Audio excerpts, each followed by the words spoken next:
Hi, it's Jack from Alpha Charts with a long view video. Today is April 30th, 2022. Before we get started, this video is for informational purposes only, and these are not recommendations to buy, sell, or hold any stock or security. I may hold positions in some of the equities mentioned. Know your time frame and risk tolerance. Okay, so long view. Let me go over what this is real quick. Is a video that helps find relative strength on a longer term time frame. It's really made for people that, again, have longer term time frames. You may work full time. This is a great type of video for you. Or people that just don't want to be in and out of the market very quickly. I like to use ETFs to really manage risk. I think it minimizes some of the volatility. I'm using moving averages on here. This is the 8-week EMA and the 13-week EMA. Again, I am using weekly charts for the most part. On down here, this is the trader line, relative strength line. Again, it's looking for outperformance. Right now it is set to SPX. Again, you can set it to whatever you want. It's really customizable. And I do use that sometimes, but right now it's set to SPX, so it's flat. And again, the direction of this is the most important thing, not the actual number here. Is it going up or down? Tells you relative strength. Okay, so I'm looking for outperformance here, but because the market's so bad right now, today's video is going to be a little bit different. We're going to go through each sector and look at what they look like, and we use a relative strength. Okay, so first one is XLE. Why is this working? Let's try that again. XLE. There we go. So XLE, again, weekly time frame. So you see we had this steep ascent, and if you look at it, that steep ascent was right into overhead supply, right? So we shouldn't be like all that surprised that it pulled back. It did pull back, but the other trend, right, outperformance potentially is still in play, which is this trend line right here. We'll see if that continues, but price could come back and potentially get back into this trend line area. So, XLE technically based on this trend line is still outperforming. There could be some underperformance in the near future. Looking at XLF, as you can see, totally breaking down. Looks pretty bad. Again, looking at the chart too, just because it's outperforming doesn't mean the chart's going up. You can see this chart definitely is not going up either. XLI, same thing. It's kind of flattish, but look at this chart. Looks terrible. Not interested. XLK technology. Looking at this chart, starting to break down. There was maybe something there, but nope. And again, looking at the chart, terrible. XLV healthcare. This one right now is holding. If it breaks next week, that would be pretty bad. So definitely something to watch there. Nothing I'm all that interested in because, again, it could go either way on you. XLY, just breaking down, just ugly as can be. Rough week, 7% down. XLC, absolutely disgusting. I mean, unless you're on the short side. I mean, just underneath everything and just free falling. XLU utilities came back, is retesting this area. And retesting the uptrend on the outperformance. We'll see if it continues or if it continues lower from here. Again, not something I'm interested in. Let's see, XLP staples. This one finally looks good. It's the only one I found so far that actually may show some outperformance, but because of the weight of the market, it's very hard for me to go into any of these names at this point, right? Even if it does look pretty good like this, because the way the market potentially could keep this name down. Materials, XLB, again, flat, making some sort of base here. Kind of like the energy had a steeper part to it, breaking down. So I'm going to watch to see if this trend line, lower trend line works. So may have some more downside before we, or underperformance before we actually go to, got my dog with me now. Before it actually starts to go back up again.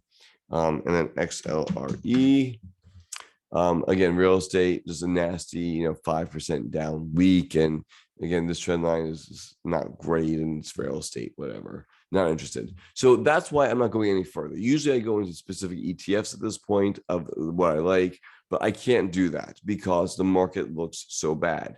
Next week that may change, right?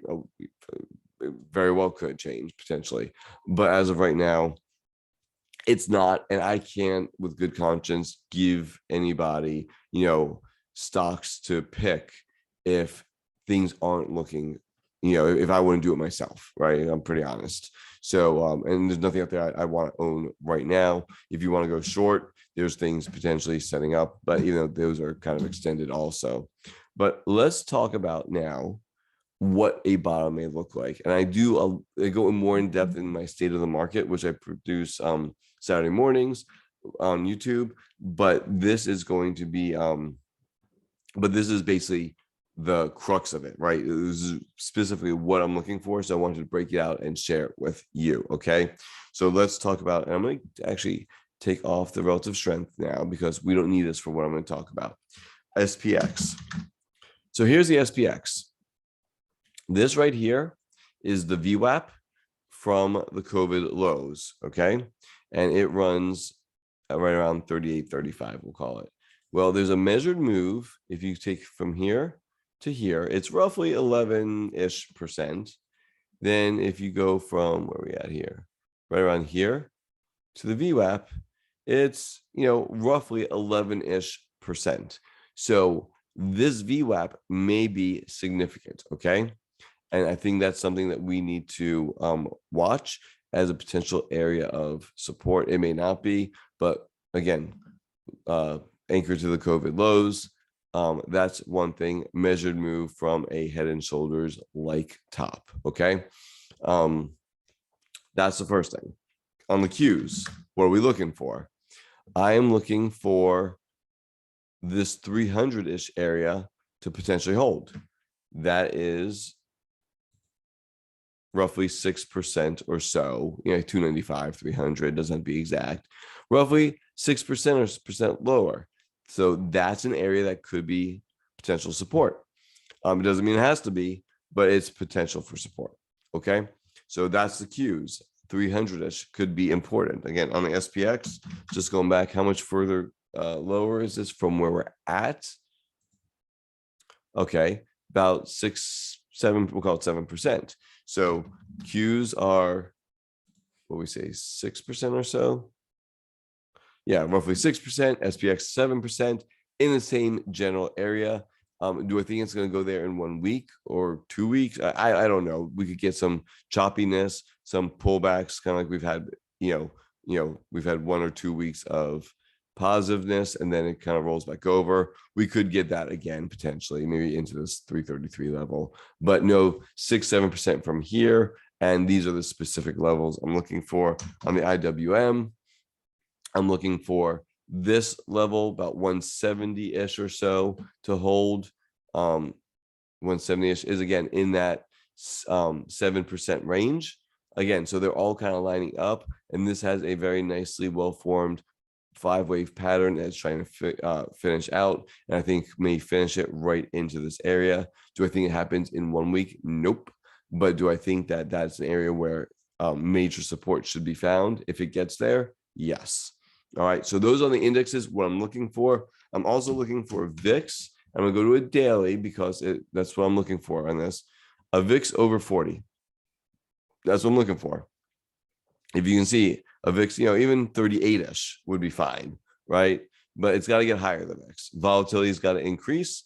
And if it gets to anywhere between 38 and 40, that is a potential topping area.